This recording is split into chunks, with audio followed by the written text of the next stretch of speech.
Good morning, campers. It's Saturday, June 1st. Say hey, Nance. Hey, good morning. Ooh, isn't she chirpy?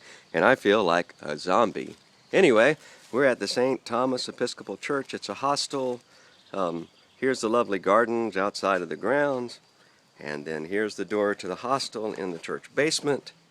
Here's the big no smoking sign because we don't want to smoke. And here's the hostel. So the sign, welcome to the St. Thomas Hiker Hostel. The hostel is at this end of the community room. Check out the guides. You can read. Please sign in at the computer station. I'll not show you the hostel now. What I really want to show you is how much food does it take to keep Nancy and Jeff on the trail for 5 days. Let's start with breakfast. Here we have my pack of grits and Quaker Oats oatmeal.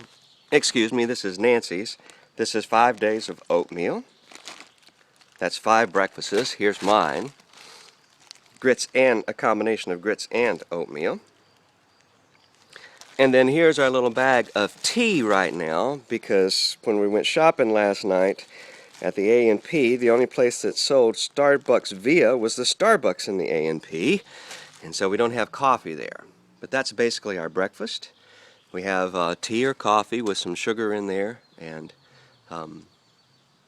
oatmeal. Here's our lunch. We just mixed up a huge bag of Gorp. We won't carry all of this, but that's one of our main sources of calories. You can see in the cashew nuts, chocolate M&Ms, peanut M&Ms, raisins, peanuts. There's a big bag of granola cereal in there, and we'll divvy up enough of that between us.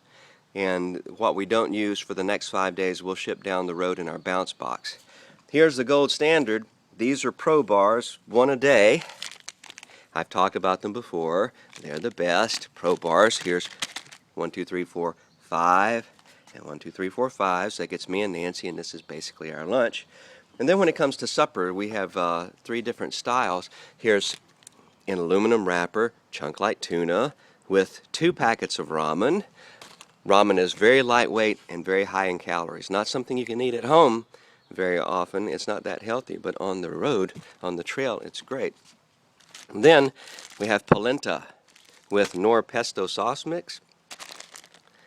First time we've used it. We've never camped with polenta before with white tuna. This is our standby couscous. Very quickly, it's a wheat-based grain. Really call them little flour knots. Doesn't that sound good? Gives you a little rattle as you're walking along. That with salmon, we have 2 of those. There's 5. 1, 2, 3, 4, 5 suppers. This is just for the taste of real meat.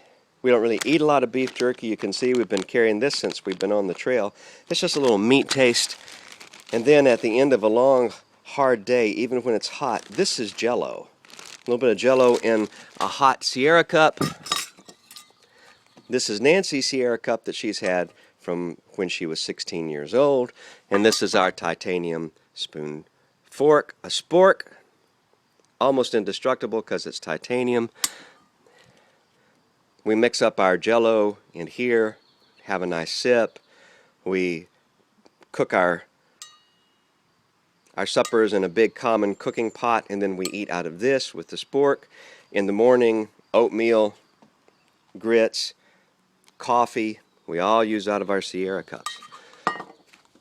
Finally, there are some spices. These are actually Nancy's vitamins and a little bit of spices. And then here's our camp suds that we wash up with, and here's our cooking oil that adds needed calories. Over here we have some backup stuff that we're trying to decide whether we will take these with us or leave them behind. Anyway, this is basically 5 days of food, and we will carry on our backs, and we will supplement it by, whenever we get a chance, eating a sandwich or something at a restaurant. And that's what it takes to keep us hiking. So, again, we're spending, it looks like, the day here waiting on a gas canister in Vernon, New Jersey. Big shout out to Vernon Gay. His birthday was recently, and Vernon, we're in your home, one of your namesake towns throughout the United States. There's a bunch of them. That's the way we eat. We'll see you folks down the trail.